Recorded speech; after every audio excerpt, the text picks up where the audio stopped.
लेक माहेराचं सोनं, लेक सौख्याचं क्षण,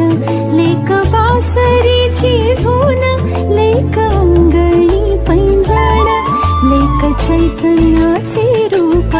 लेक अल्लड चांदण, लेक रंगांचं शिंपण, लेक गंध हवामान, लेक परक्याचे धन, बाबा